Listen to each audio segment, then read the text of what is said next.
արդեն սկսվել են սիրելի հեռուստադիտողներ, այո, բարի առավոտ բոլոր նրանց, ովքեր որ միացանում ես, Լիլ, խնդրեմ պատմիր, թե ինչպեսի թեմա է այս։ Այո, սեպտեմբերի 16-ին Սահմանադրական դատարանը կարևոր որոշում ընդունեց հապկասահմանադրական ճանաչելով այն կարգավորումները, որոնք բացարձակ արգելք էին սահմանում լսողության կամ տեսողության ծանր խնդիրներ ունեցող անձանց համար դատավորի պաշտոնում նշանակվելու վերաբերյալ։ Այս որոշումը նոր հեռանկար է բացում հաշմանդամություն ունեցող անձանց համար, ապահովելով հավասար հնարավորություն հանրային ծառայությունների ոլորտում։ Թեմայի շուրջ կզրուցենք մեր հյուրի հետ։ Ես իրով ներկայացնեմ, տաղավարում է Մարդու իրավունքների պաշտպան Անահիտ Մանասյանը։ Բարի առավոտ։ Բարի առավոտ։ Շնորհակալ եմ ընկալվելու համար։ Ես եմ շնորհակալ։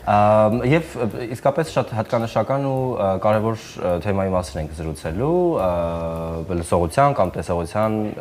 խնդիրներ ունեցող մարդիկ, ովքեր որ հակասահմանադրական վիճակներով արգելված էին լինել պետական մարմիններում, հատկապես դատական այս համակարգում, հետաքրքիր է, որ բացերից ելնելով հատկապես առավել մեծ ուշադրություն դարձրիք այս խնդրին եւ ընդհանրապես ինչով էր սա պայմանավորված։ Նախ պետք է շնորհակալություն հայտնեմ հենց այս թեմատիկան նման ծրագրի շրջանակներում քննարկման առարկա դարձնելու համար, որովհետև անչափ կարևոր է, որպեսզի մենք անընդհատ խոսենք մեր հասարակությունում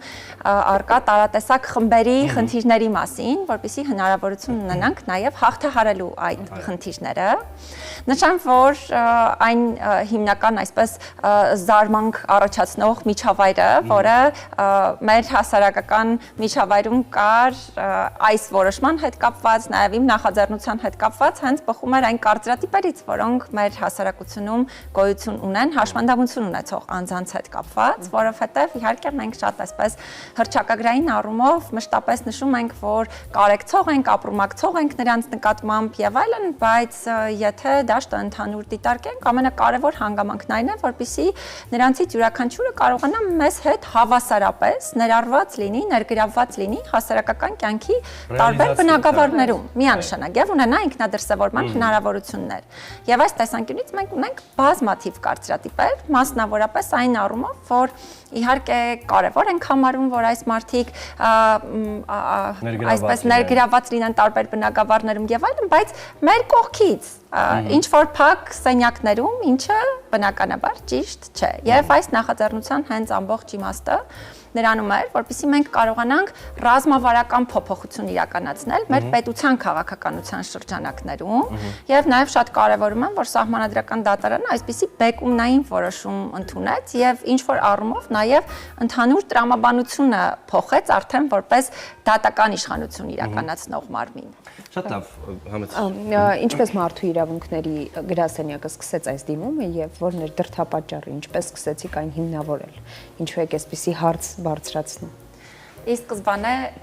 ես շատ կարևորում եմ հասարակության այն շերտերի հետ կապված հարցերի բարձրաձայնումը, ում ձայնը կարող է շատ լսելի չլինել։ Ընդհանրապես, երբ Հայաստանում կամ շատ այլ պետություններում էլ խոսում են մարդու իրավունքների խնդիրների մասին, սովորաբար լսելի են այն խնդիրները, որոնք բարձրաձայնում են մարդիկ, ովքեր ունեն այդպիսի հնարավորություններ, եւ այն մարդկանց ձայնը, ովքեր նման հնարավորություններ շատ չունեն, սովորաբար լսելի չի լինում, եւ դա է պատճառը, որ ես շատ կարևորում եմ հենց տարատեսակ խմբերի ձայնը լսելի դարձնելը, ովքեր կարող են գտնվել նաև խոցելի իրավիճակում եւ այդ տեսանկյունից ինձ համար հաշմանդամություն ունեցող անձանց իրավունքների հետ կապված հարցերը միանշանակ առաջնահերթություն են եւ այս առաջնահերթությունների համատեքստում ես իհարկե տարատեսակ մեթոդներով գործունեություն իրականացրել եմ նաև որպես մարդու իրավունքների պաշտպան, որովհետեւ մի շարք հարցերի լուծումներ կարողացել են գտնել նույնիսկ դատական իշխանության գործունեությունից դուրս տարբեր այլ մեթոդներով, բայց քանի որ ընդհանուր կարծրատիպերն այնքան մեծ էին մեր հասարակությունում, որ նման լուծումները անհնար էին, այսպես ասած, դիտարկվում եւ ըստ էության նաեւ ես ինքս իրավական վեճ ունեի տարբեր պետական մարմինների գործընկերների հետ, ես որոշեցի, որ ճիշտ կլինի ընտրել ռազմավարական ուղղությունը եւ այսպիսի ավելի մեծ բնագավառը, որտեղ շատ ավելի տեսանելի կարող է դառնալ թե խնդրի արկայությունը, թե խնդրի լուծումը, եւ որոշեցի, որ հենց այս հարցով պետք է դիմել Սահմանադրական դատարան։ Իհարկե, մինչ այդ մանրամասն ուսումնասիրել էինք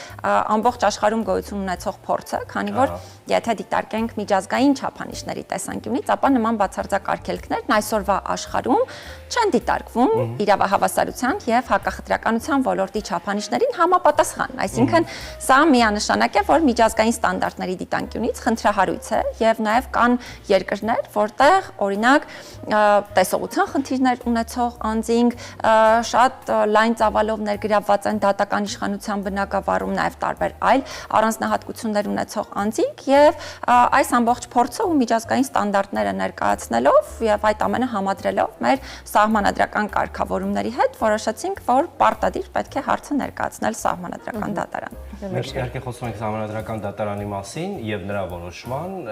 այս ամենը ունի նաեւ իրավական նշանակություն։ Մենք նաեւ իհարկե խոսում ենք մարդկային առումով, մարդու իրավունքների պաշտպանության վիճակների մասին, բայց իրավական նշանակությունը ըստ ձեզ ինչպես եք դուք գնահատում։ Նախ մարդկային տեսանկյունից նշանակության մասին խոսամ, քանի որ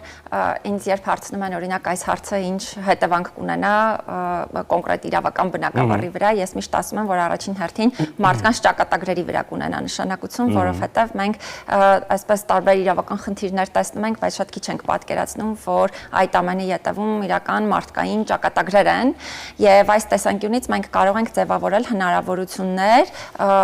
հենց այս մարդկանց համար իրապես փոխելու իրենց ճակատագրերը։ Իրավական տեսանկյունից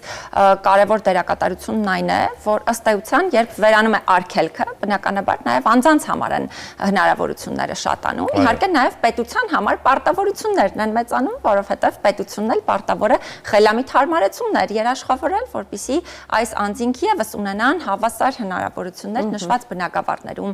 ներգրավվելու եւ Տիկին Մանեսյան, ինչպես եք պատկերացնում այս հնարավորությունները, օրինակ տեխնիկական տեխնիկապես ինչպես պետք է լինի, որպեսզի նախ գործունեությունը հավուր պատշաճի տեղի ունենա, այսինքն եթե դատավոր է, որը ունի հաշմանդամություն, այս դեպքում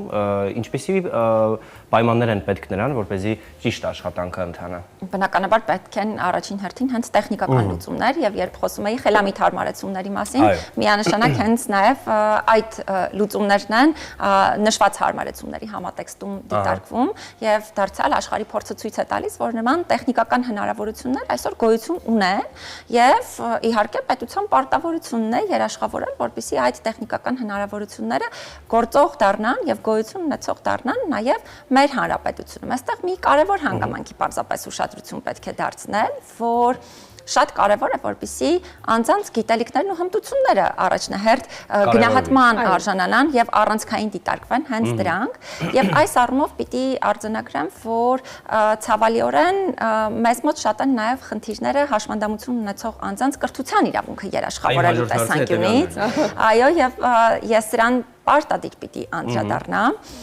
եւ ինչքան մենք շատ խոսենք այս խնդրի մասին, այնքան մենք շուտ կհասնենք խնդրի լուծմանը, իհարկե պատշաճ լուծումներ նաեւ առաջարկելով, բայց շատ կարեւոր է, որպեսզի պետությունը նաեւ շատ լուրջ ուշադրություն դարձնի հենց հաշմանդամություն ունեցող անձանց կրթության իրավունքի իրացմանը, որովհետեւ նաեւ մենք պարբերաբար բողոքներ ունենում ենք, այդ թվում տարբեր խնդիրներ, տարբեր առանձնահատկություններ ունեցող անձանց համար խելամիտ հարմարեցումների բացակայության մասին եւ խոսքը ընդ որում միայն թեքահարթակների արկայությունը կամ բացակայությունը չէ, որովհետև մենք միայն հենաշարժողական խնդիրներ ունեցող անձանց հարցերի վերաբերյալ չէ, որ խոսում ենք, այլ խոսում ենք նաև այլ խնդիրներ ունեցող անձանց համար խելամիտ հարմարեցումներ ապահովելու մասին, օրինակ ժեստերի լեզվի եւ մնացյալ այլ հանգամանքների, մասնագետների դիտանկյունից նաև մասնագետների պատրաստման եւ այս առումով ես միանշանակ կարեւոր եմ համարում, որպեսզի շատ լուրջ ուշադրություն դարձնենք հենց կրթության իրավունքից եւ համակարգի բարեփոխումներից սկսած հարցերին։ Իրականում ինձ համար այստեղ հարց առաջացավ, արդյոք ես հասարակության շերտերից ելնելով եմ այս հարցը տալիս, մեր վերաբերմունքը դեպի հաշմանդամություն ունեցող մարդկանց, արդյոք ընկճվածություն ու նեղվածություն չկա հաշմանդամություն ունեցող մարդկանց մոտ այս առումով հասարակության եւ պետության վերաբերմունքից, դրա համար սկսել են հարցերը քիչ բարձրաձայնվել, դրա համար լուծումները այդպես ռեալիստիկ չեն թվում եւ չկան։ Բնականաբար մարդիկ կարող են տարբեր զգացողություններ ունենալ այնպիսի իրավիճակներում, երբ օրինակ տարբեր խնդիրներ կամ առանձնահատկություններ ունենալը դիտարկվում է որպես խարան, իսկ մենք չենք կարող բացառել, որ մեր հասարակությունում հենց այդպիսի մոտեցումներ իրապես առկա են, խոսքը ընդ որում վերաբերում է ինչպես մտավոր, այնպես էլ ֆիզիկական տարբեր խնդիրներ ունեցող անձանց նկատմամբ վերաբերմունքին, որովհետև մենք նույնիսկ տարբեր բառեր, որ օգտագործում ենք օրինակ որպես վիրավորանքի տեսակ եւ այլն պարտադիր նաեւ ստիգմատիզացնում ենք հաշմանդամություն ունեցող անձանց, չնկատելով կամ չմտածելով դրա մասին։ Բայց այս խնդիրը դեռ ակտուալ է։ Այո, կարծում եմ։ Միանշանակ ակտուալ է, ոչ միայն ակտուալ է, այլ մենք ստիպված ենք սրա վերաբերյալ ամենօրյա ռեժիմով խոսել, որովհետև նորից եմ կրկնում, եթե նույնիսկ դիտարկեք այն վիրավորանքները, որ օգտագործում են թե կենցաղային, թե հանրային միջավայրում, կտեսնեք, որ դրանք միանշանակ թիրախավորող են հենց հաշմանդամություն ունեցող անձանց տարբեր խնդիրներից ելնելով եւ այս դիտանկյունից ակնհայտ է, որ նաեւ եթե ընդհանուր դաշտն էլ դիտարկեք, հա, մենք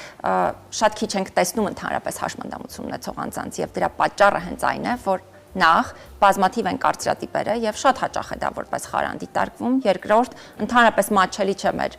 միջավայրը հաշմանդամություն ունեցող անձանց համար անգամ տեղաշարժվելու այո համար եւ հենց դա է նաեւ պատճառը, որ նախ կարծրատիպերն են մարդկանց մոտ շատ խիստ նստած այս բոլոր հարցերի առումով եւ երկրորդը թվում է, որ այդ խնդիրները գոյություն չունեն եւ այդ մարդիկ էլ այդ խնդիրները չունեն, բայց իրականում թե այս մարդկանց հետ շփումն է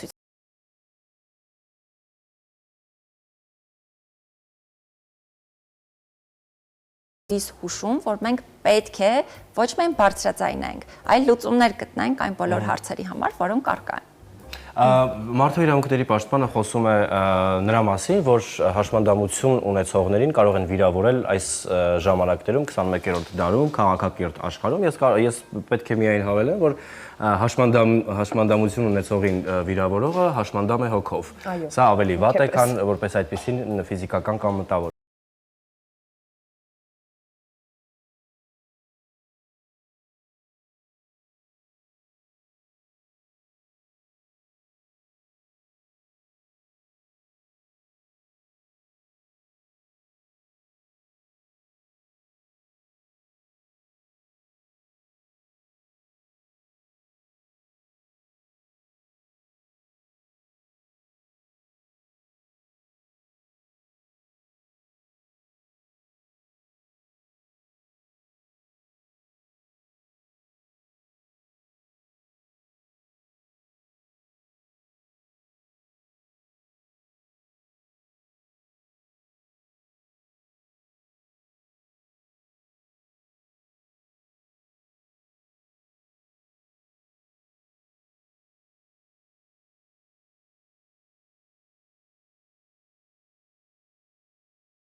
խնդիրներ ստացնելու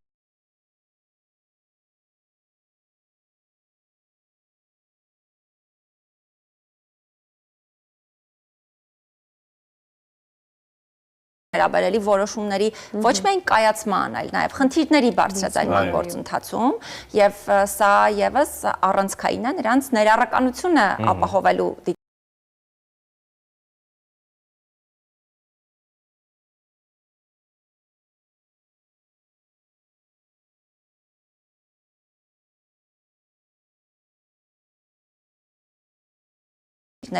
լուծմանը, բայց նաև ուզում եմ կոչ անել բոլորին, որպեսզի մեծ ուշադրություն դարձնեն նաև թե այս կազմակերպությունների, թե մարդկանց ներգրավմանը խնդիրների լուծման